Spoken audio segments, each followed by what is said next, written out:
The dust had not yet settled on the Kansas plains when Henrietta Crawford decided that the last thing she needed on a cattle drive was a man who looked at her like she was the only fixed star in a spinning sky.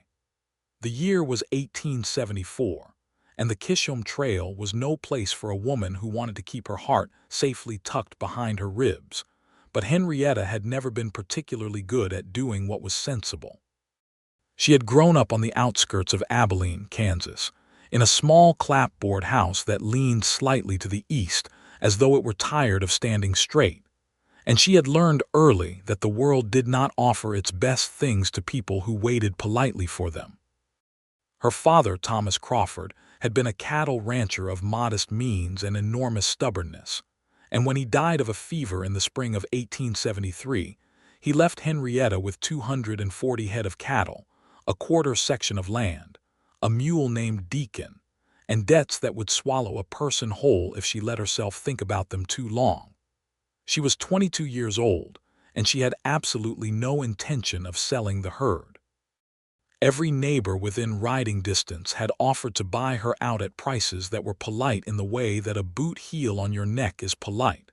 Technically, you could breathe, but not well. She had thanked each of them with the same cool smile her mother had passed down to her like a piece of china, delicate-looking but harder than it appeared, and she had declined every single offer. What she needed was a trail boss who knew the Kishom route well enough to get her cattle from Kansas to the buyers in Wichita, who would take on a woman as the owner of the herd without laughing her out of the conversation, and who would not try to swindle her along the way.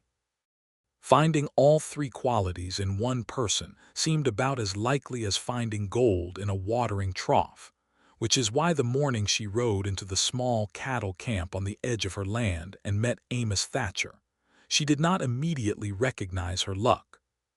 He was 30 years old, lean the way a fence post is lean, not starved of anything, but built only from what was necessary, with dark brown hair that curled slightly at his collar from the heat, and eyes the particular color of the Kansas sky just before a storm decides what kind of storm it wants to be. He was standing near the cook fire drinking coffee from a tin cup when she rode up, and he did not stop drinking when she reined her horse to a halt. He just looked at her over the rim of the cup with an expression that was neither dismissive nor overly welcoming, merely present, the way a man looks when he has learned that the world contains surprising things and he has decided to pay attention to all of them. "You the trail boss?" Henrietta asked, because she had learned that directness saved time. "Depends on who's asking," he said. "Henrietta Crawford. I own the Crawford herd, 240 head, give or take a few who have ideas about wandering. I need to get them to Wichita before the buyers move on to the Montana suppliers. I'm told you know the Kishom route." He set down his cup on a flat rock with the careful deliberateness of a man who is thinking while his hands do something else. "I know it well enough," he said. "Who told you about me?" "Dan Pickens over at the livery. He said you brought a herd of 380 through for the Marsh family last season without losing more than 4 head, and that you are honest." Amos Thatcher looked at her with something that was not quite a smile, but occupied the same neighborhood. "Dan Pickens also said the creek road was passable last February, and I lost a good pair of boots proving him wrong." "Do you want the job or not, Mr. Thatcher?" Henrietta said, and something shifted in his expression, not amusement exactly, but recognition, the way a person looks when they realize they are talking to someone who will not waste their time. "You're driving the herd yourself?" he asked. "I am riding with it, yes. It is my herd. Most owners stay home. Most owners are not 22 with debts, and no brother to send in their place." He was quiet for a moment, and she watched him work through whatever he was working through, and she kept her face still because she had learned that stillness was a form of strength that cost nothing. "I have 3 men who will ride with me," he said finally. "That's Clarence Webb, who's been doing this 15 years and will complain about everything but never quit. Pete Ockhaffer, who's 24 and the best roper on this stretch of plains, and my nephew Jesse, who's 18 and still learning but learning fast. That's my crew. We'll need a cook." "I can cook," Henrietta said, Amos looked at her with the expression of a man carefully choosing his next words. "No offense intended, Miss Crawford, but I'd rather you ride point with me and we hire Marguerite Solis from town to cook. She's done 3 drives and her biscuits don't taste like regret." Henrietta considered this for 2 seconds. "Is she available?" "I believe she is." "Then hire her. What are your terms?" He named a fair price. Not generous but fair, and she appreciated the absence of games in it. She agreed on the spot. They shook hands. And that was the beginning of something neither of them had budgeted for. The drive began on a Tuesday in late April, when the grass was green enough to keep the cattle moving without too much complaint, and the days were long and bright and smelled of wildflowers and trail dust and possibility. Henrietta rose before dawn every morning because Amos rose before dawn every morning, and she had decided early that she would not be the person on this drive who needed to be waited for. She learned quickly that the Kishom Trail was a living thing with a particular personality, generous on its good days, murderous on its bad ones, and that Amos Thatcher read it the way a scholar reads a difficult text, with patience and respect, and the understanding that showing off would only make you look foolish. She watched him work. She could not help it. He managed the men without raising his voice, which was something she had not seen many men do, because most of the ranchers and bosses she had known in her life used volume as a substitute for authority. Amos used clarity instead. He gave instructions once clearly, and he trusted that they would be followed, and when they were not followed, which happened more often with Jessie than with anyone else, he corrected without humiliating, which she found quietly remarkable. Jessie Thatcher was a good-natured 18-year-old with too much energy and an unfortunate habit of racing his horse at things that did not need to be raced at, and Amos handled him the way you handle a young animal that has more spirit than sense, firmly, but with a generosity that the firmness never swallowed. She could see that Amos loved his nephew, even when the boy was making his life difficult, and something about witnessing that private tenderness made her chest feel strange and full. The first week of the drive passed in the way that first weeks do, full of establishing rhythms and tolerances, and the unspoken negotiations that happen whenever a group of people is thrown together into close quarters and forced to rely on each other. Marguerite Solis, who was 43 and had the energy of someone half her age and the patience of a riverbed, turned out to be not only an excellent cook but also excellent company, and she attached herself to Henrietta with the comfortable ease of a woman who recognizes another woman trying to hold a difficult thing together and decides to help hold it. "You're watching him," Marguerite said one evening, cutting straight through the dusk and Henrietta's careful expression both. Henrietta did not insult either of them by asking who she meant. "I'm watching everyone," she said. "It's my herd." Marguerite made a sound that was not a word but communicated volumes, and handed her a plate of beans and salt pork, and went back to tending the fire.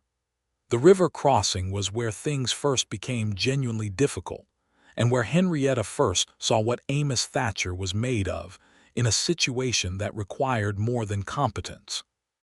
The Smoky Hill River was running higher than expected, not dangerously so, but high enough that the cattle were nervous, and nervous cattle on a river crossing are a problem that can unspool very quickly into disaster. They reached the crossing on the 9th day, and Amos spent an hour walking the banks both upstream and downstream, reading the current and the bottom and the way the water moved around the rocks, before he came back to the group and laid out the plan with the same unhurried precision he applied to everything. "We take them across in 3 groups," he said, standing in front of the assembled crew plus Henrietta, his hat in his hands and his hair dark with sweat. "Clarence, you lead the first group from the near bank and you do not rush for anything. Pete, you ride flank on the near side of the second group. Jessie, you stay on the far bank and you keep whatever gets across moving north and away from the water so we don't have a stampede on the other side. Miss Crawford, I'll ride flank on the far side of the second group," she said. He paused. "It'll be deep enough that you'll need to trust your horse." "Deacon has crossed rivers before," she said, though she was thinking of the Deacon she had ridden on her father's land, and wondering whether crossing a flooded creek behind the barn was really sufficient preparation for the Smoky Hill River running high in April. She kept that thought to herself. Amos looked at her for a moment longer than was strictly necessary, and then he nodded, and she was grateful for the absence of the argument she had expected. The crossing took 4 hours and 3 separate moments where Henrietta's heart stopped entirely. Once when a large steer went sideways in the current and took 2 others with him before righting himself. Once when Jesse's horse stumbled on the far bank, and Jesse went partially into the water before hauling himself back up. And once when she herself lost the current, and Deacon had to swim for a terrifying 10 seconds while she pressed her knees into his sides and talked to him in a low, steady voice that was considerably calmer than she felt. She emerged on the far bank soaking from the waist down, and she rode straight to where Jesse was keeping the first group moving north, because that was where she was supposed to be, and she did not look back to see if Amos had watched her come across, though she wondered. She did look back an hour later, when all 3 groups were across, and the herd was grazing in the lowering afternoon light, and everyone was wringing out their hats and their sleeves, and she found that Amos was already looking at her. He held her gaze for a moment, and then he gave a single, small nod, the kind that says not bad without saying a word, and she felt it warm her from the center outward in a way that had nothing to do with the sun. That night, when the camp was settled and the fire was low and most of the others were sleeping, she found herself sitting at the fire's edge doing the accounts she kept in a small leather-bound book her father had given her. And Amos came and sat nearby with his own cup of coffee and did not say anything for a long time. It was a comfortable silence which surprised her, because she had not expected comfort from him, specifically respect, competence, fair dealing, yes, but not the particular ease of sitting quietly next to someone and finding that it required no effort at all. "You did well today," he said eventually, not looking at her, looking at the fire. "The cattle did the hard part," she said. "They always do," he agreed. "But the people who keep them pointed the right direction matter too." She looked at him sideways. "Is that a compliment, Mr. Thatcher?"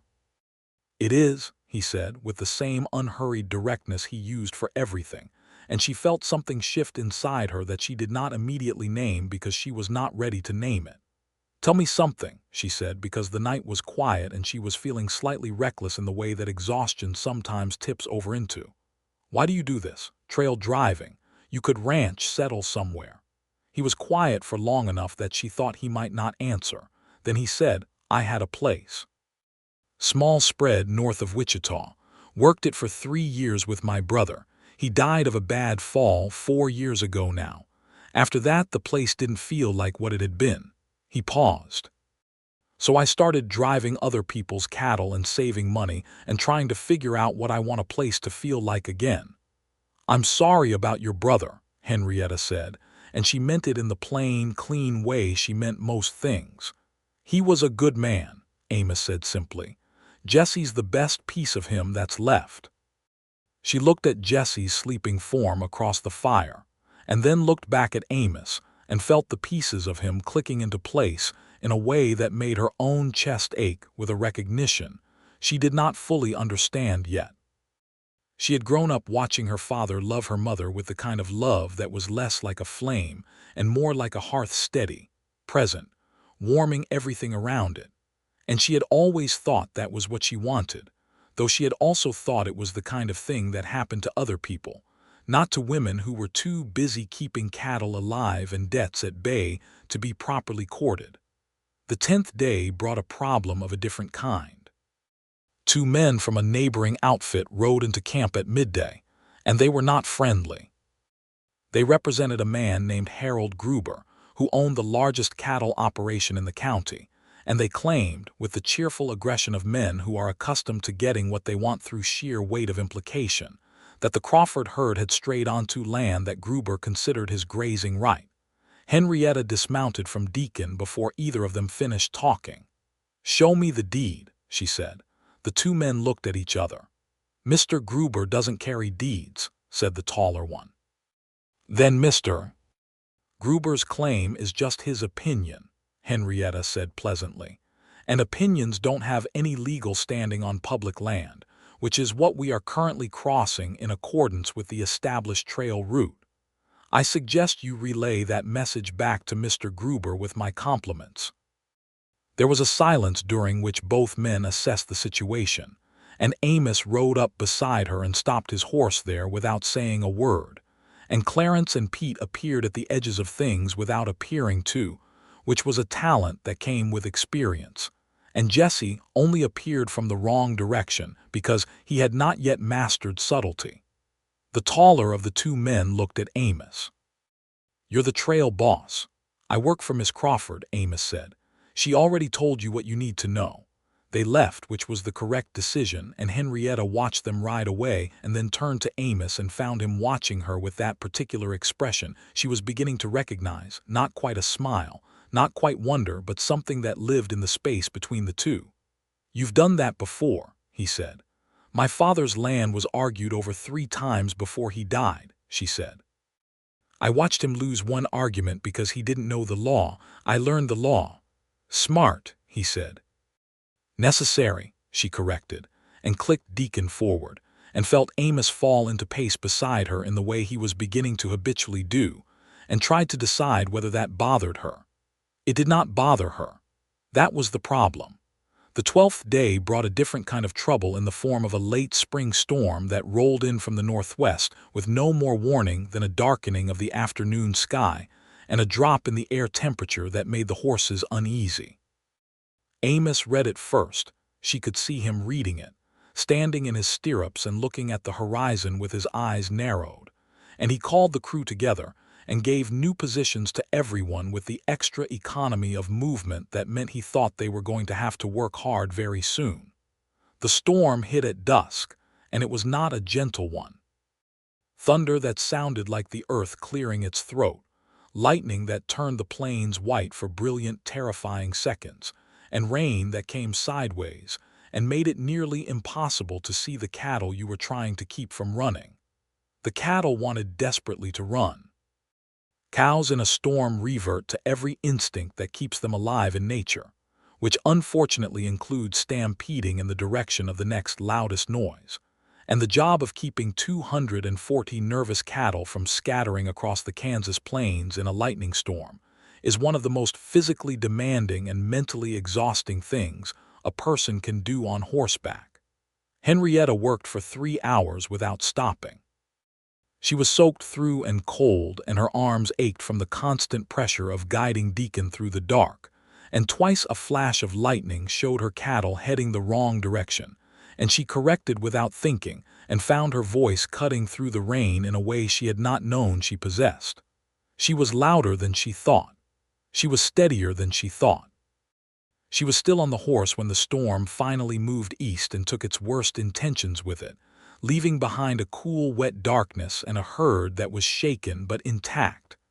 Amos rode up beside her in the aftermath, and they both just breathed for a moment, their horses breathing hard beneath them. "All accounted for?" she asked. "All accounted for," he said.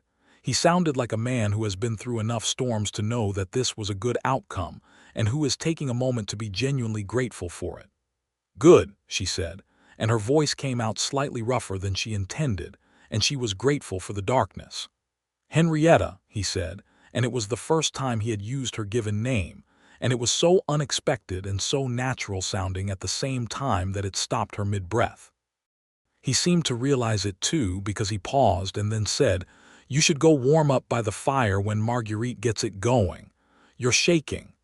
"I'm fine," she said automatically. "You're shaking," he said again, with the same quiet insistence he applied to everything that was true, and she realized she was in fact shaking slightly, not from cold entirely, but from the release of 3 hours of sustained fear and effort. "I'll go warm up when you do," she said. There was a short pause, and then he said, "All right," and they rode back to camp together, and Marguerite got the fire going with impressive speed for a woman standing in wet grass, and they all sat around it with tin cups and the shared silence of people who have done a hard thing together and come out the other side still whole. It was Pete Acaffer who broke the silence first, which was somewhat unusual, because Pete was generally a man of economy when it came to words. He was 24, the son of a freedman who had come west after the war and built something real out of nothing more than skill and determination, and he rode better than anyone Henrietta had ever seen, which was saying something in that company.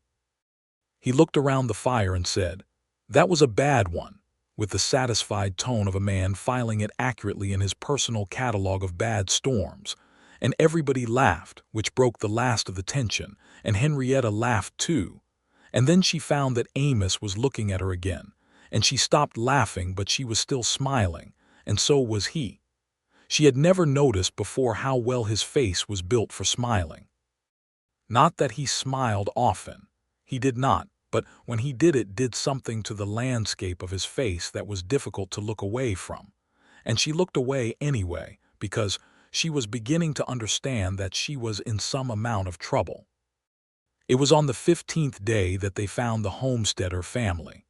The Burkes were a family of 5 father, mother, and 3 children, who had staked a claim on a quarter section of land that intersected somewhat awkwardly with the traditional trail route. Gerald Burke was 28 and looked 40, with the gray exhaustion of a man who has been losing a fight with the land for too long, and his wife Alice was 26, and had the particular quiet dignity of a woman holding everything together while doing her best not to let anyone see how close to the edge she was operating. The children were 7, 5, and 2, and the 2-year-old had a fever. They stopped when Henrietta saw the small child from the saddle and recognized the way the mother was carrying her with the taut desperation of a person who needs help and is not certain help will come.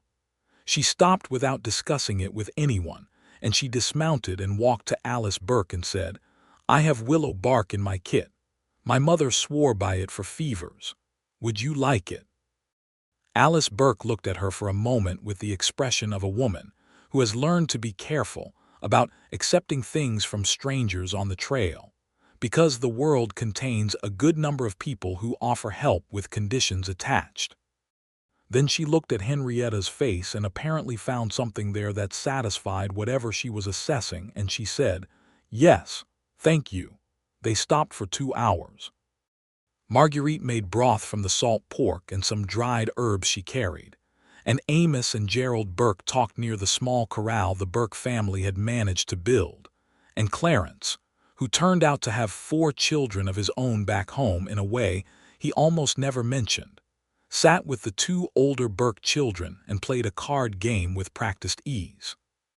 The 2-year-old's fever broke before they left, which might have been the willow bark or might have been time, but Alice Burke held Henrietta's hands in both of hers when she came to say goodbye and said, "God bless your journey," with the feeling of someone who means a thing completely. When they were back on the trail, Amos rode beside Henrietta and they went for a mile in the comfortable silence that had become their natural mode with each other, and then he said, "You stopped without asking." "It's my herd," she said. "I can make decisions about when it stops." "I know," he said. "I wasn't objecting, I was noticing." "Noticing what?" He thought for a moment. "That you see things. Other people's things. You notice when something needs attention and you go toward it instead of away from it." She looked at him. "You did the same. You spent 45 minutes talking to Gerald Burke, and I'd wager it wasn't about the weather. He's been having trouble with a land company that's been pressuring homesteaders in this stretch," Amos said. "I told him about a territorial land office in Wichita that handles those complaints, gave him the address."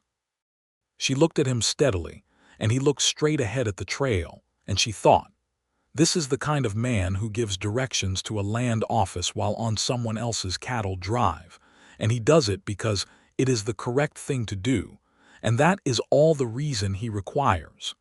It was around the 18th day that Clarence Webb took it upon himself to interfere.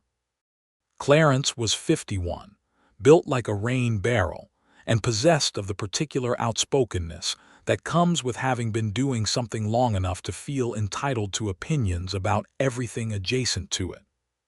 He rode beside Henrietta one afternoon while Amos was scouting a half-mile ahead and said, without preamble, "He's a good man, you know. Best I've ever worked for, and I've worked for a lot of them." Henrietta kept her eyes on the herd. "I'm aware he's competent, Mr. Webb." "I don't mean competent," Clarence said, with the slight impatience of a man who feels his point is being deliberately missed. "I mean good. The kind of good that sticks. He has been on his own since his brother died, and he works himself half to death doing good work for other people.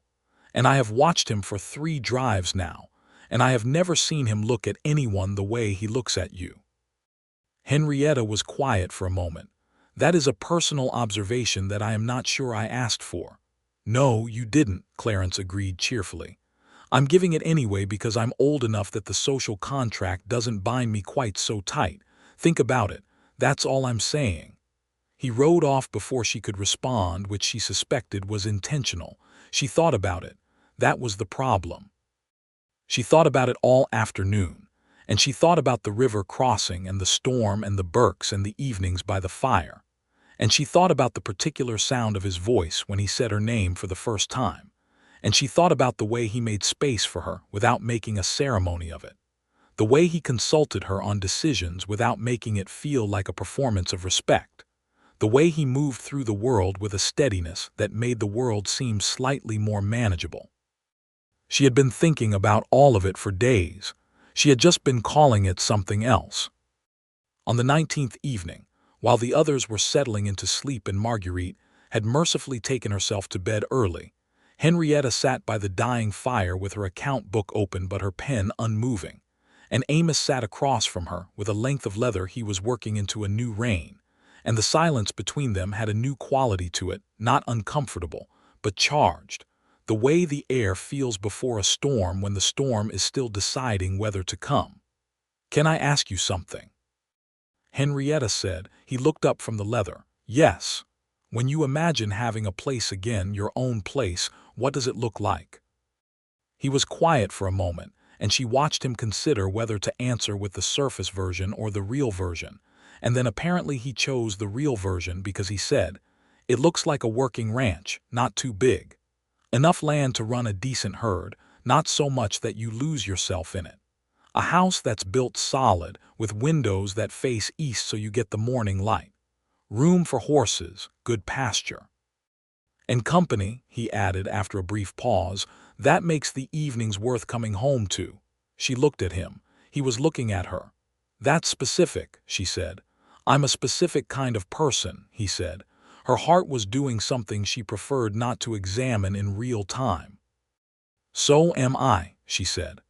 "I know," he said softly, and went back to working the leather, but not before she saw it, the particular look Clarence had described, the one she had been noticing for days and naming everything but what it was. She understood, sitting there in the firelight on the 19th day of a cattle drive on the Kansas plains in 1874, that she was in love with Amos Thatcher in the kind of way that was not going to pass, not going to be manageable, not going to fold itself up quietly into a corner of her life, and not bother her. She understood it with the same clarity she brought to land deeds and river crossings and sick children's fevers, plain, unargued with, real. She was not certain what to do with it.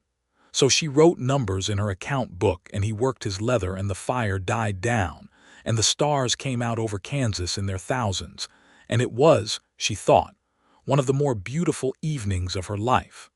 The 20th day brought a genuine complication in the form of a broken wheel on the supply wagon. The wagon that Marguerite drove carried their provisions, ammunition, medical supplies, and the tools they needed for the duration of the drive. And when the right rear wheel cracked on a rock crossing at mid-morning, it was the kind of problem that stopped everything and required all hands to solve. Amos assessed it, took inventory of what they had available, sent Jesse to ride 3 miles to where he had noted a small settlement on his earlier scouting runs, and spent the next 2 hours working with Pete and Clarence to stabilize the wagon so it would not lose the wheel entirely while Jesse was gone.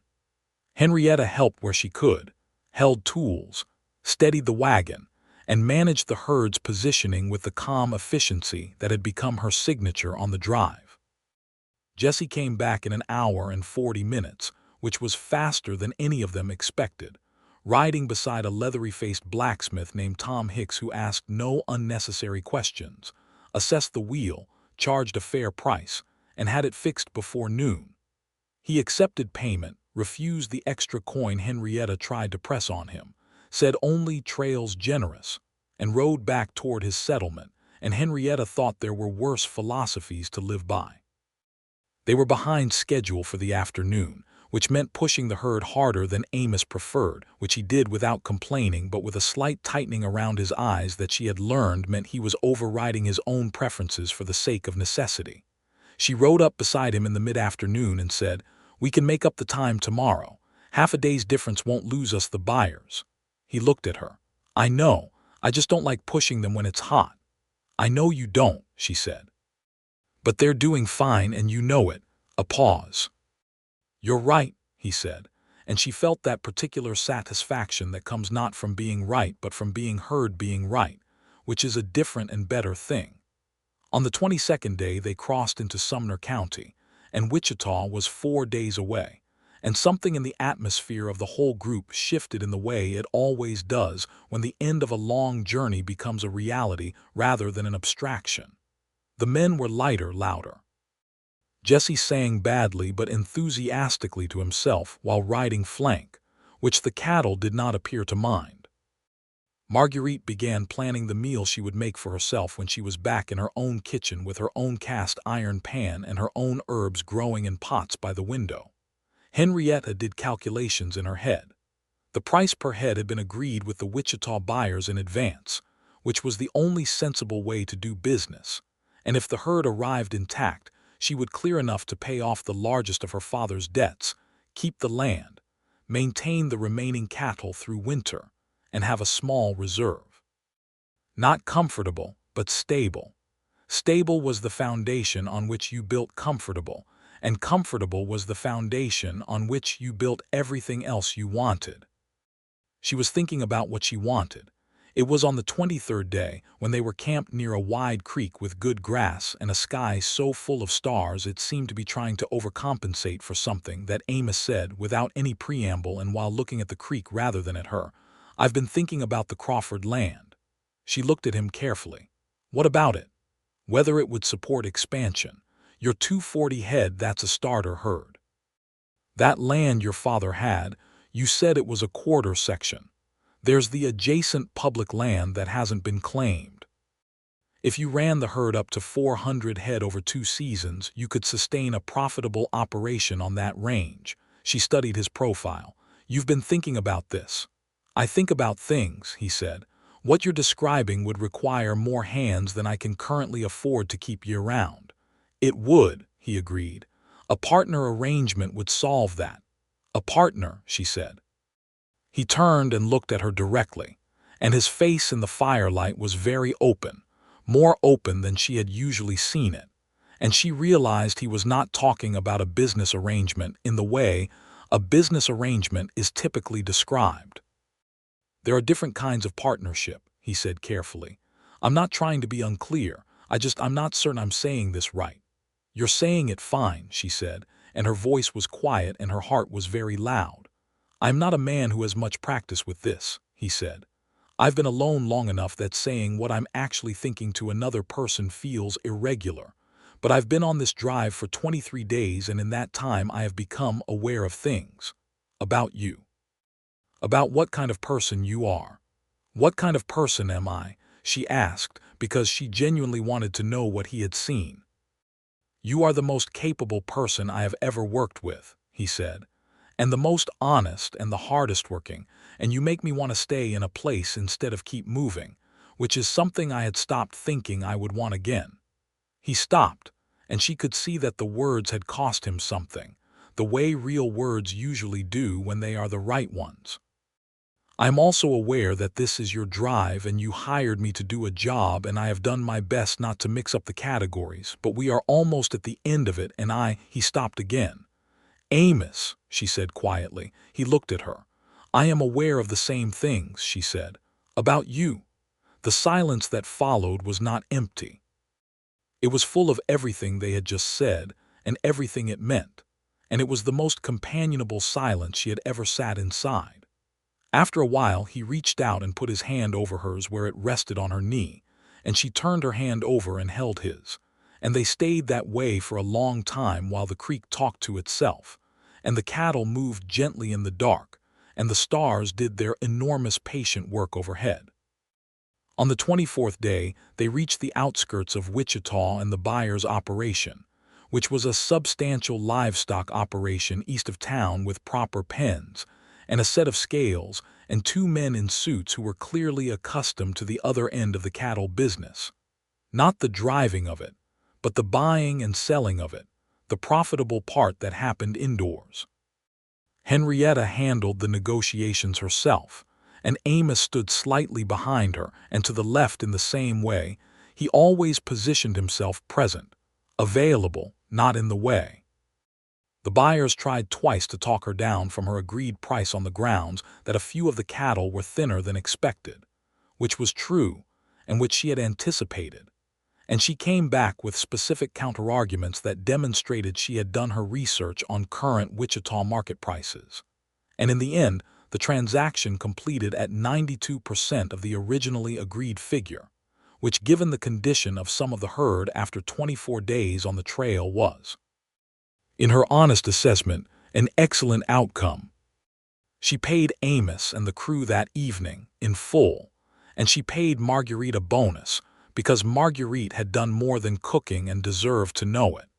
And Marguerite accepted it with the grace of a woman who knows when she has earned something and does not waste energy being falsely modest about it. That night, the whole group had dinner together at a proper establishment in Wichita, not fancy, but real, with tables and chairs and food that had not been cooked over a campfire. And it was Clarence who proposed a toast to the Crawford herd and to Miss Crawford, and it was Jesse who drank his glass with great enthusiasm, before realizing it was stronger than he had accounted for, and it was Pete who caught the glass before it went sideways. And it was Marguerite who told Jesse about the time she had done the same thing at 17, and exactly what had happened afterward, to Jesse's visible horror and everyone else's great entertainment. Amos sat beside Henrietta at the table, and their shoulders were close enough to touch, and occasionally they did, and neither of them moved away. But she did not yet know what would come next.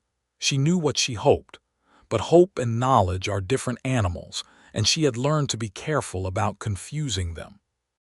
She was in Wichita for 3 days arranging the final details of the transaction and making payments on the 2 largest of her father's debts at the Territorial Bank.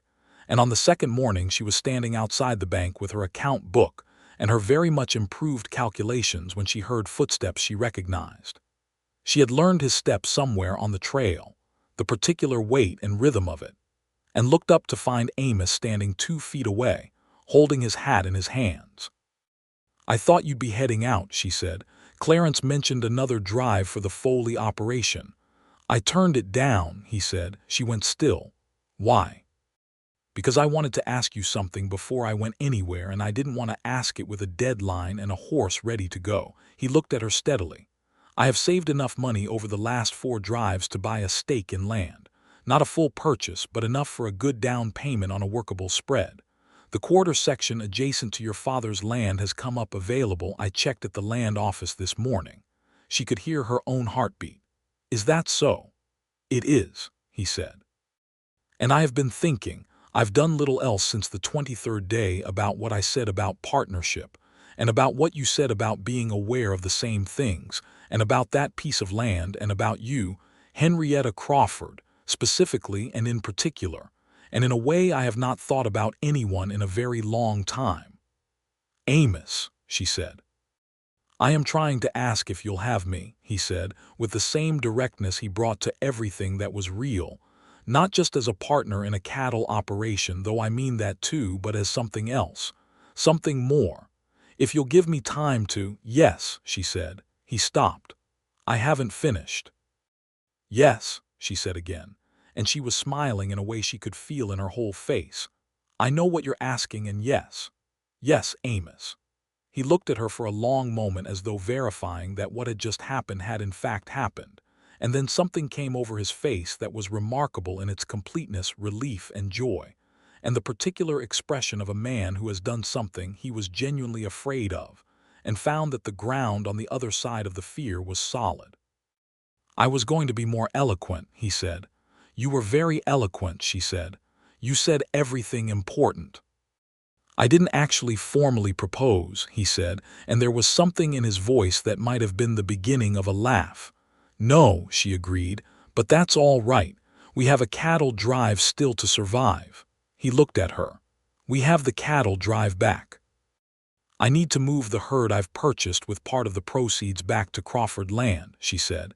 "And I need a trail boss, and I need a good crew, and I have already spoken to Pete about it and he's available, and Clarence said yes before I finished asking, and Jesse wants to come because he thinks another drive will teach him things, which it will." Amos stared at her. "You have already planned the return drive." "I planned it 2 days ago," she said. "I was waiting to see what you were going to do." "You were going to ask me," he said. "I was going to ask you to come back," she said. "I was also going to tell you several things I had been working up to saying for at least a week, but you got there first, so."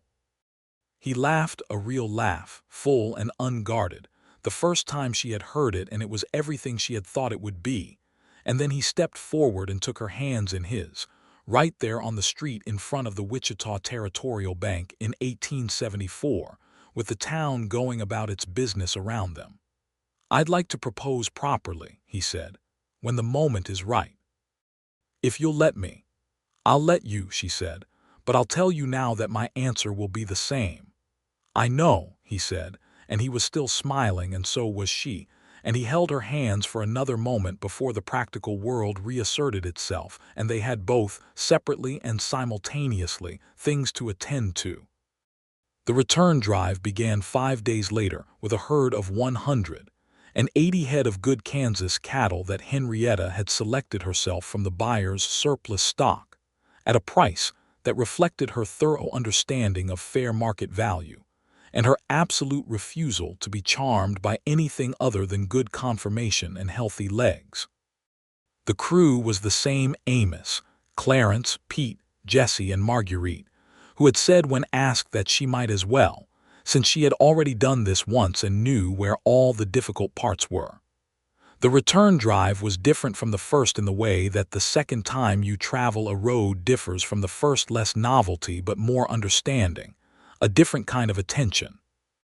Henrietta knew the landmarks now, knew which river crossings were reliable and which were moody, knew the places where the cattle tended to drift and the places where they settled most naturally into a good pace. And she knew the man riding beside her in a way she had not known him at the start of the first drive, which changed everything. They talked, now, in a different register, not just about the herd or the trail, but about the future in the specific, practical, beautiful way that two people talk about a future they are genuinely planning to share. They talked about the Crawford land and the adjacent quarter section, and how they would combine them if the purchase went through. They talked about building the herd carefully over 2 seasons rather than fast. They talked about the house. She wanted the eastern-facing windows he had described, and a kitchen garden, and a good barn before anything else because the cattle would need the barn through the first winter and the humans could make do. "You want the barn before the house," he said on the 4th evening of the return drive. "I want the animals housed before I'm comfortable," she said. "It's not nobility, it's just my father always did it that way. The livestock first, then yourself." He was quiet for a moment. "That's not bad doctrine," he said, and she could hear his father's ranch in his voice somewhere, the way upbringings live in a person long after the specific memories have blurred. "What was your father like?" she asked, because she had been wanting to know and there was room now to ask such things. "Steady," Amos said. "Like a good fence. You didn't think much about him until you needed him, and then he was there exactly where he was supposed to be." A pause. "I've thought about that kind of steadiness my whole life. Whether I have it or whether I just want it." "You have it," she said, with such certainty that he looked at her. "How would you know? You've known me a month." "A month on a cattle drive is 6 months anywhere else," she said, which was a thing Marguerite had told her, and which she had thought about until she believed it was true. "You've been tested. I've watched you be tested. You're steady, Amos. You're the steadiest person I know." He did not say anything, but he reached over in the dark while they were riding and found her hand and held it briefly, the way people do when words are not the right shape for the thing they mean. On the 8th day of the return drive, Jessie had what could charitably be called a learning experience, and what could less charitably be called an incident involving a half-spooked steer, an overconfident attempt at roping, and a very undignified 15 seconds in a creek. He emerged unhurt but substantially wet and significantly humbled, and he sat by the fire that evening with the particular expression of a young man who has discovered a gap in his skills and is deciding how to feel about it. Amos sat beside him and talked to him for an hour in a low voice that Henrietta could not quite hear from where she was sitting with Marguerite, but she could see the quality of it unhurried, not unkind, the tone of a man who is not dwelling on the mistake, but on what comes after it. Jessie's shoulders came down over the course of the conversation, and by the end, he was nodding and asking questions, and Amos ruffled his hair once in a gesture so natural and affectionate that it made her throat feel tight. "He's good with that boy," Marguerite said, not looking up from the sock she was mending. "He is," Henrietta agreed. "Makes you think," Marguerite said. "You can stop there," Henrietta said, but she was smiling. "I'm just saying," Marguerite said, "that a man who's good with young ones tends to remain good with young ones. It's a consistent quality." Henrietta looked at the fire and said nothing, because there was not nothing to say, but it was not the right moment to say it, and also because her face was doing something she did not entirely want witnessed.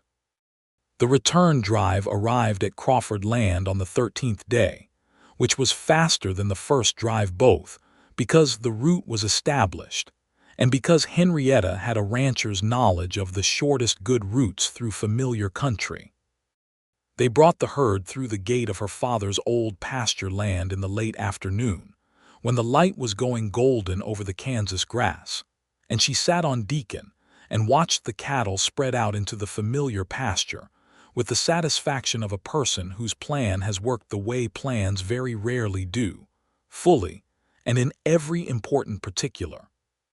The crew made camp one last time on Crawford Land that night, and Marguerite cooked the best meal of the entire drive, both drives.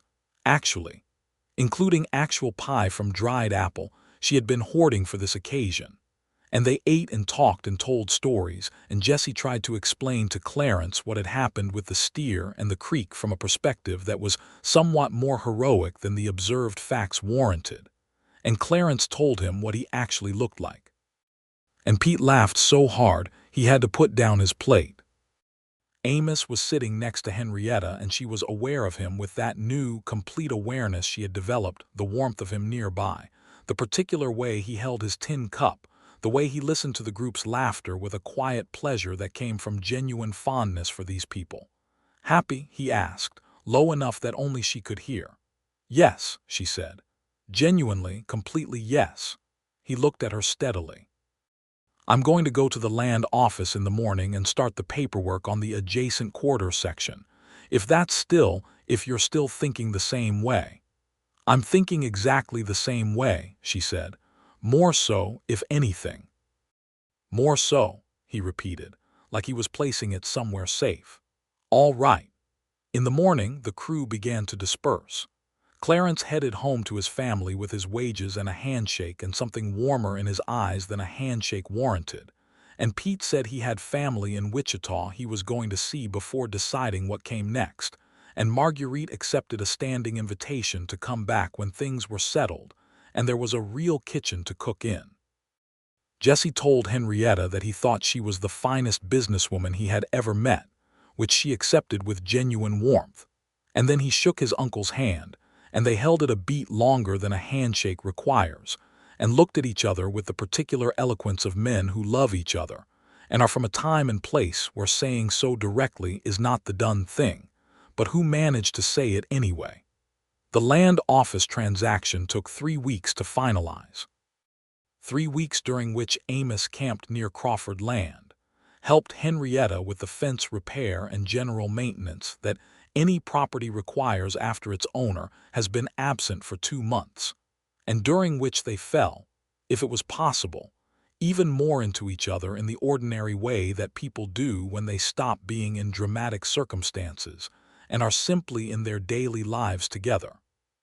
She found that he was exactly as consistent in the mundane as he was in the dramatic, which is the real test of character, because the dramatic moments are a small percentage of a life, and the mundane is most of it.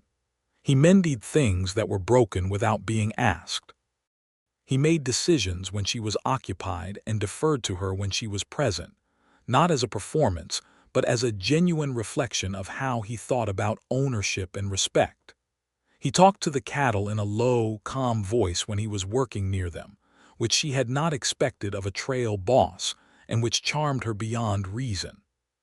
He was also, she discovered, somewhat less confident in his own cooking than in every other practical skill he possessed, and the first time he attempted to make breakfast while she was dealing with a problem in the far pasture, the result was eggs that were by any objective measure overcooked to the point of resentment, and he greeted her return with the expression of a man who knows he has failed and is not going to pretend otherwise. "The eggs," he said. "I can see," she said, looking at the pan. "I usually eat trail food and don't cook much for myself," he said.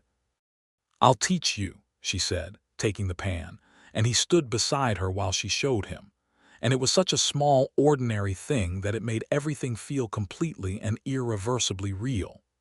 The day the paperwork came back from the land office was a clear May day, full of wind and bird noise and the smell of the grass that she had grown up with and would never stop finding beautiful. Amos rode back from town with the documents folded in his inside pocket, and he found her at the fence of the east pasture watching the new cattle settle into the Crawford grass, and he pulled the papers out and showed her, and she read them carefully as she read everything, and then she looked up at him. "It's done," she said. "It's done," he agreed.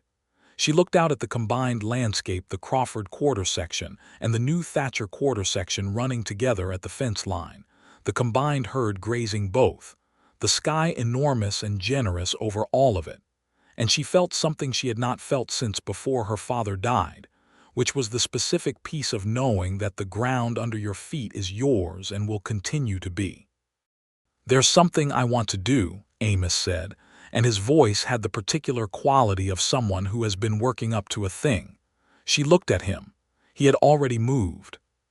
He was down on one knee in the Kansas grass beside the fence post, and he looked slightly embarrassed by the formality of it but entirely committed. And he took her hand in both of his in the same way he had in Wichita, and he said, "Henrietta Crawford." I have been trying to find the right words for weeks, and I still think there are no words that are quite the right shape. But I know that everything I want for the rest of my life has you in it. And I know that this land and this herd and whatever we build here means a great deal more to me if I build it with you beside me. I love you. I am asking, as clearly and as honestly as I know how to ask, if you will marry me. She did not wait for him to finish. She had told him in Wichita that her answer would be the same, and it was, but she wanted to say it properly, and she said, "Yes, Amos. Yes, of course, yes." And she was pulling him to his feet before the sentence was entirely finished, because she could not wait for him to be standing to put her arms around him. He held her with the same steadiness he put into everything, solid and real and entirely present, and she put her face against his shoulder and breathed, and he rested his chin on the top of her head, and the cattle grazed and the wind moved through the grass, and the Kansas sky held still over all of it. They were married in early June at the small church in town that Henrietta's family had attended for as long as she could remember. It was not an elaborate affair, because neither of them was the elaborate kind of person, but it was full of the specific warmth of a community that has watched someone work hard and wants to celebrate when it works out. Marguerite came back for it and cried in the way of a person who would prefer not to, but cannot help it. And Clarence brought his wife. And Pete Okafor sat in the second pew with his father. And Jesse sat in the front row with the proud, slightly overwhelmed expression of a young man who has been given the role of family representative and is taking it seriously. Amos stood at the front of the church in the good suit that he had owned since his own brother's funeral and had not worn since, and he watched Henrietta walk toward him with the expression she had come to know best on his face, that particular, steady, completely present attention. And she walked toward him with the same feeling she had had every morning on the drive when she came out of her bedroll and found the world waiting for her, which was readiness. The pastor spoke the words. They spoke their own. She had thought she might cry, and she did not. She was too busy feeling everything too specifically, too detailed and real for the blurring that tears require. When it was finished, he kissed her in the plain, complete way that he did everything, and there was applause from the pews that surprised them both and made her laugh, and then Marguerite's voice from somewhere near the back saying, "About time," which made everyone laugh harder. The first year of building Crawford and Thatcher Ranch, which was what they named it, both names, because they were equal owners of equal things, was the hardest and the best year of Henrietta's life. They built the barn first, as she had always intended, and then they broke ground on the house in July and had it livable by October, which required a level of sustained effort that would have broken people who were less certain about what they were building. The eastern-facing windows were the last things installed, and on the first morning in October when Henrietta woke in the new house and watched the sun come through them across the new floors, she thought of Amos describing a place with windows facing east so you get the morning light, and she found him watching her from the doorway with his coffee and that steady expression, and she thought she had never loved anything so precisely as she loved this. The herd grew, carefully and on purpose. Pete came back in the spring and became a permanent hand, which was an arrangement that worked well for everyone. Jesse came back too, better for the season away, more confident in his roping and considerably more thoughtful about when to use it. Clarence's eldest son, a 20-year-old named Daniel, came on as a hand in the second year, and had his father's reliability and none of his father's tendency to offer unrequested opinions, which Amos considered an improvement and Henrietta privately thought was just Clarence's quality being differently expressed.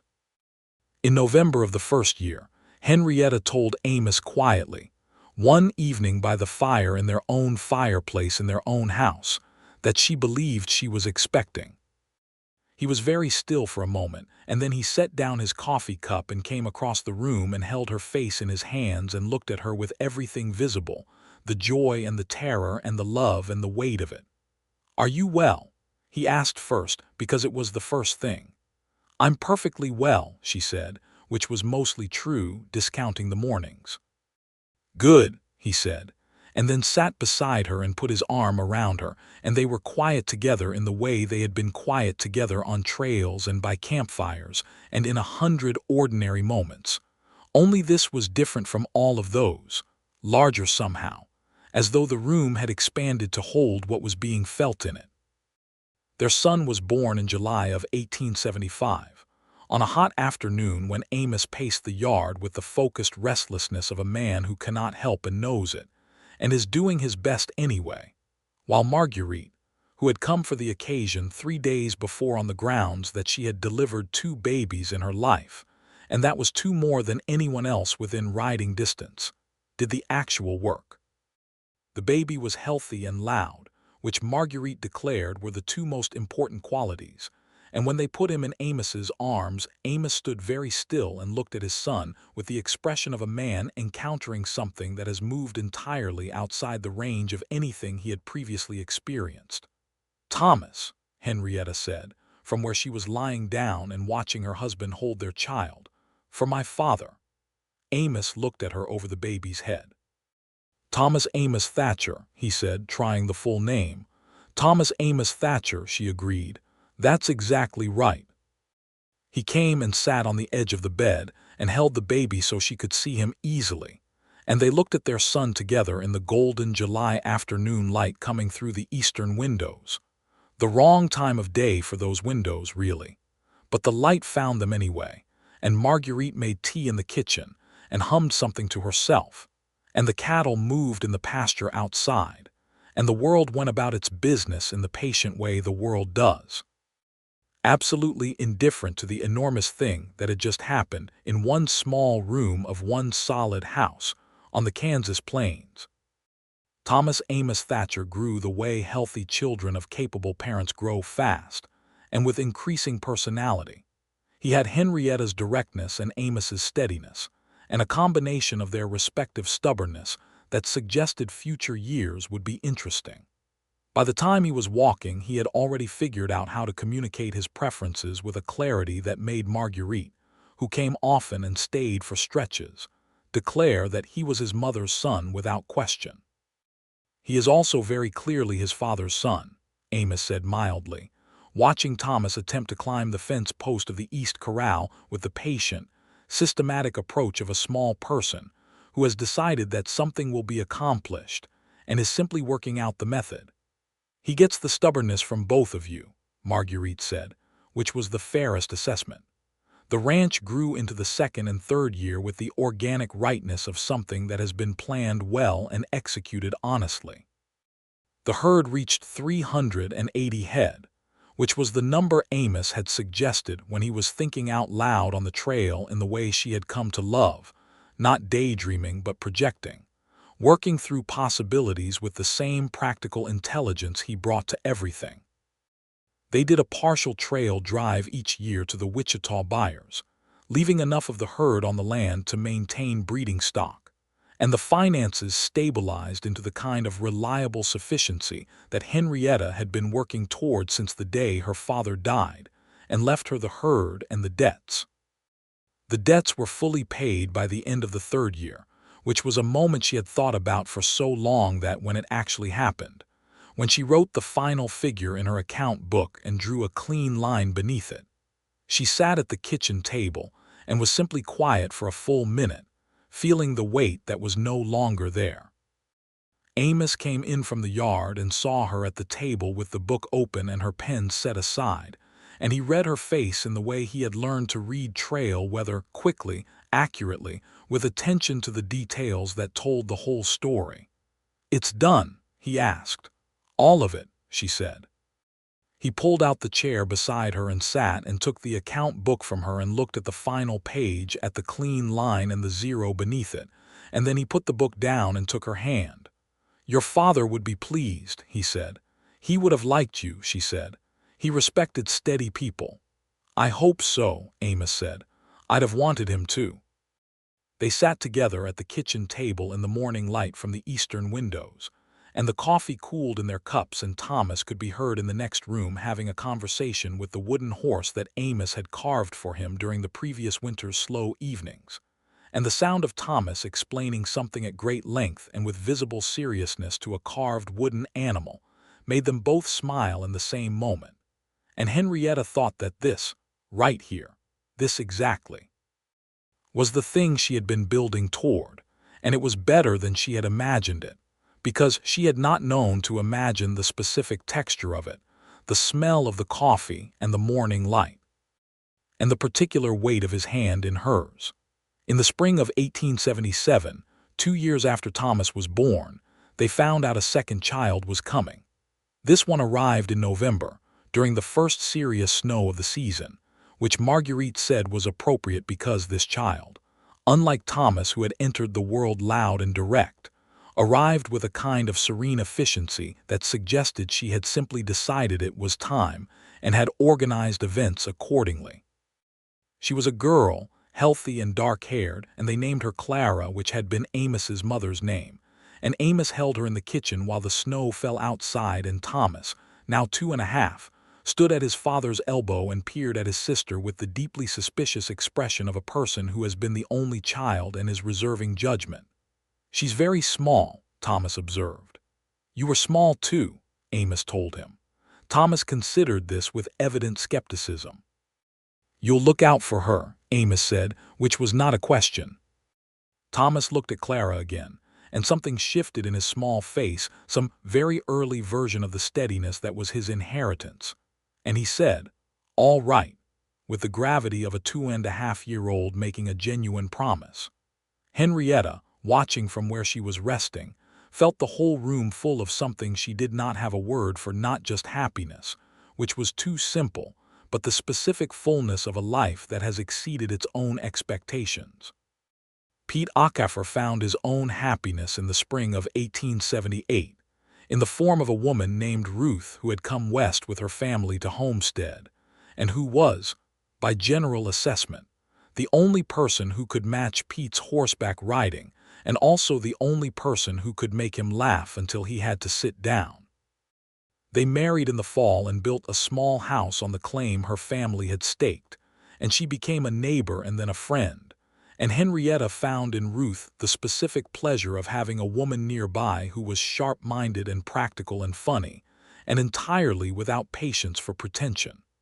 Jesse, for his part, was still learning. He went on 2 more trail drives with different outfits, came back each time with new skills and a new story and the same cheerful energy. And at 19 and then 20 made the kind of mistakes that young men make when they are figuring out what they are, and the consequences do not yet have to be permanent.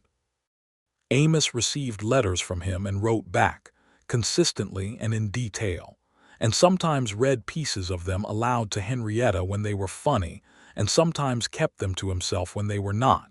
And she did not ask which was which because she understood that some of what passed between them was theirs alone. In 1878, Jesse came home. Not home to Crawford and Thatcher Ranch specifically, but to the territory, to Kansas, with money he had saved and an idea about a small horse breeding operation that he wanted Amos's opinion on. And Amos gave his opinion over 2 evenings of serious conversation, and helped Jesse find a piece of land and introduce him to the right people at the right bank. And Jesse's operation started small and proceeded to grow with the same particular combination of energy and stubborn competence that characterized the Thatcher men. The Kishome Trail changed over those years.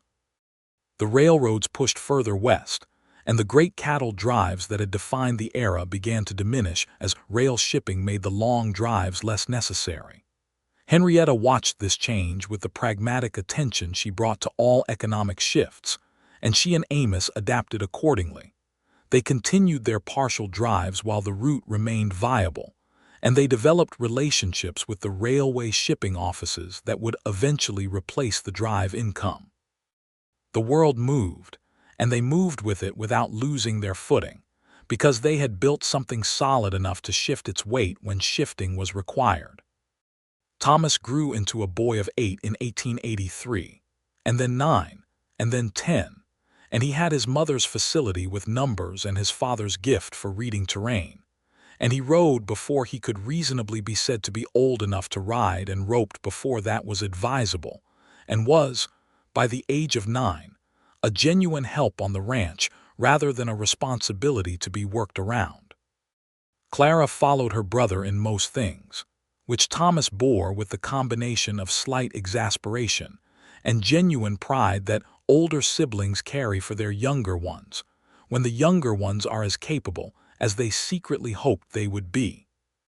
In 1885, on a warm September evening when the children were asleep, and the ranch was quiet with the particular quiet of a working place at rest, Amos and Henrietta sat on the porch of the house with its eastern windows, and watched the sun go down over the Kansas plains, and talked in the easy, full way they had talked for 11 years about the ranch, about the children, about what Pete had said last week about a new grazing method he'd read about whether Jesse's horse breeding operation was going to survive the difficult winter it had just come through. It would. Jesse was his uncle's nephew in the ways that counted, about nothing in particular and everything that mattered. There was a moment, just a moment, in the middle of a sentence about whether they should expand the south pasture, where Henrietta stopped talking and just looked at Amos in the evening light, at his face that she had learned so thoroughly it was as familiar as her own, at the gray that was starting at his temples that she found, if anything, more arresting than the brown it was replacing, at the lines around his eyes that were the map of 11 years of weather and laughter and a life lived with open attention. He stopped talking when she stopped and looked back at her and raised an eyebrow. "What?" he asked. "Nothing," she said, "just looking." He studied her face. "Good looking or bad looking?" "Very good looking," she said.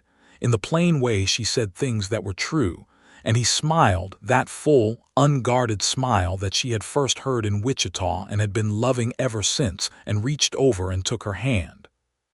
They sat that way until the sky went fully dark and the stars came out over Kansas in their thousands. The same stars that had hung over the cattle drive 11 years ago when she had first sat by a fire and understood that she was in some amount of trouble. The same stars that had witnessed every step of the thing they had built together from that first handshake at a cattle camp to this porch, and these children, and this extraordinary ordinary life. "Do you remember," Amos said in the dark, "the river crossing the smoky hill?" "I think about it sometimes," she said, "Deacon swimming for those 10 seconds. I thought you were going to be fine," he said, "but I watched every second." She looked at him. "You watched?" "The whole way across," he said. "I had 3 other people to watch and I watched you the whole way across." She thought about that. "And when I came out on the other side, I was considerably relieved," he said. "You gave me that nod," she said. "That small nod." "I was working with limited options," he said, "for expressing the full extent of what I was feeling." She laughed and he laughed, and the night was warm and full of cricket noise and the distant sound of the cattle and the closer sound of their children sleeping, and she leaned into him and he put his arm around her and she thought, "Here. This is the place. This is the place that feels right." The autumn of 1885 brought a proposal of a different kind. The local ranching association asked Amos to serve on their board, which was a recognition of what Crawford and Thatcher Ranch had become in the years of its operation. A well-run, honest, profitable operation that had earned a reputation for fair dealing with buyers, sellers, and neighbors alike. He discussed it with Henrietta for 2 evenings and agreed on the third, on the condition that she be involved in any decisions that affected the combined property, which the association agreed to with the ease of people who had learned that Henrietta Crawford Thatcher in a negotiation was someone you wanted on your side rather than across the table. Thomas, at 10, began attending the school in town 3 days a week, which he accepted with the equanimity of a child who has been raised to see learning as the same practical necessity as mending fences. Something you do because it serves the actual work of the world, not as an abstract virtue. He was good at mathematics and adequate at reading and excellent at the kind of reasoning that does not always appear in textbooks. And his teacher, a young woman named Miss Aldridge who had come from Ohio with the specific intention of being a frontier school teacher, and was still in the process of learning exactly what that meant, told Henrietta at the end of the first term that Thomas was one of the most straightforwardly capable students she had encountered. "He thinks before he answers," Miss Aldridge said, with the slightly wondering expression of an educator to whom this quality is pleasant but not always common. "He comes by it honestly," Henrietta said. Clara, at 8, had already informed both her parents that she also intended to attend school, and did, and proved to have a facility for words, reading them, writing them, the particular joy of a child who discovers that language is a tool and not just a medium. That was different from her brother's numerical clarity, and entirely its own thing. She wrote letters to Marguerite with a seriousness of purpose that made Marguerite write back at length, and the correspondence between a small girl in Kansas and a middle-aged woman in Wichita became one of those delightful things that no one planned and everyone was glad of. Marguerite had her own life in Wichita that had continued and expanded while she moved in and out of the Thatcher family's orbit, and she had in 1878 married a widower named George Solis, who was no relation except by her choice of name, which she had kept from her first marriage and saw no reason to change. And George was an agreeable man who made excellent coffee, and was entirely content to let Marguerite be the organizing force of their household, which she was. By 1887, the ranch had 3 permanent hands beyond the family: Daniel Webb, now 29 and fully grown into his father's reliability; a quiet, skilled young man named Samuel who had come up from Texas with a previous outfit and asked to stay on; and a woman named Dorothea, who had started as a cook and proved to have such thorough knowledge of cattle medicine that she had become effectively their livestock manager, a role she held with the calm authority of someone who has been doing the actual job for a long time before anyone thought to give it a name. The herd stood at 420 head, which was the stable maximum the combined land could support at good health, and the railroad shipping arrangements had replaced the trail drives that were now largely historical. The Kishom Trail itself was being spoken of in past tense by men who had ridden it in their prime and were now older and settling into the stories of it, and Henrietta found this both natural and slightly sad, the way the passing of anything that was once vital and alive tends to be. She and Amos rode the perimeter of their land together on a Sunday morning every month, a habit they had established early and maintained because it was useful, and because it was theirs, the particular pleasure of riding side by side over land they had built together, knowing every fence post and water source and trouble spot and beautiful stretch of it. On one of these rides, in the fall of 1887, they stopped at the eastern boundary where their land met the public land to the north, the same boundary she had stood at when she first thought about expansion in those early, uncertain months, and Amos said, "Thomas asked me yesterday what I thought the ranch would look like in 20 years. She looked at him. "What did you say?" "I said I thought it would look like what we've built, maintained well and handed to people who knew what they were doing with it." He paused. "I told him he'd have something to do with that." "What did he say?" Amos smiled. "He said he thought Clara would want a say in it too, and that seemed fair."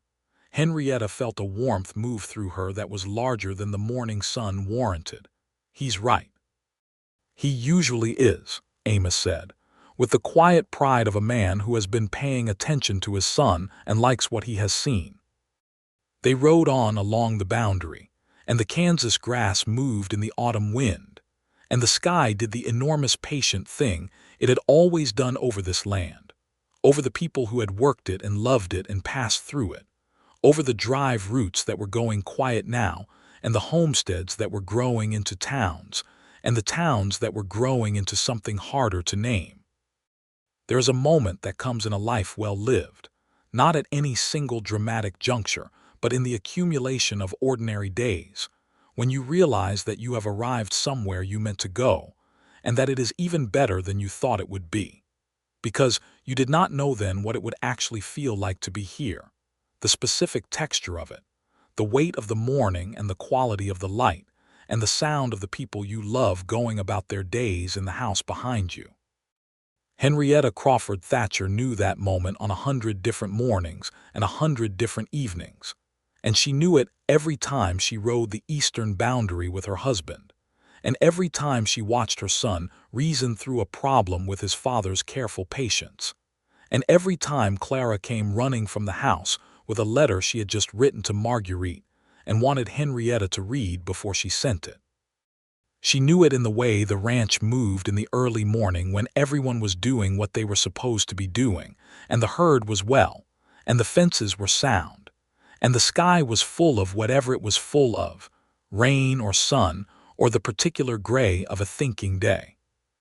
She had not expected, when she rode into a cattle camp in 1874 with 240 head of cattle and a list of debts, and the absolute refusal to sell what her father had left her, to find something she had not known she was looking for. But she had found it, in the form of a lean, dark-haired trail boss with storm-colored eyes who looked at things with steady attention, and moved through the world with a quiet consistency she had been looking for without knowing its name. He had proposed in front of an audience of sorts, not at that first formal moment in Wichita, which was just the two of them on a street in front of a bank.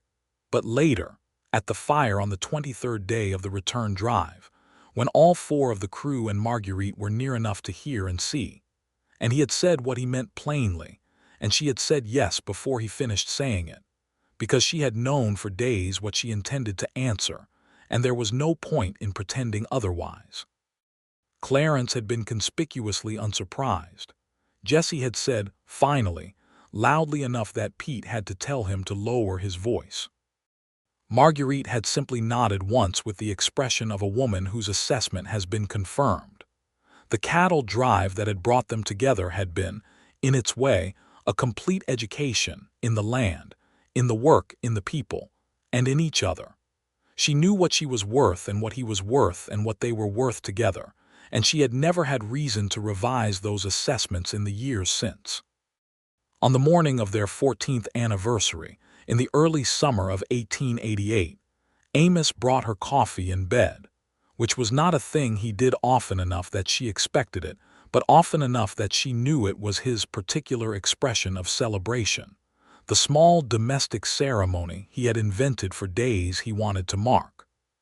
She sat up and took the cup, and he sat on the edge of the bed, and they drank their coffee in the morning light coming through the eastern windows, and the house was quiet in the way it was only quiet early in the morning before the children woke and the day began its demands. 14 years, he said. 14 years, she agreed. You've held up well.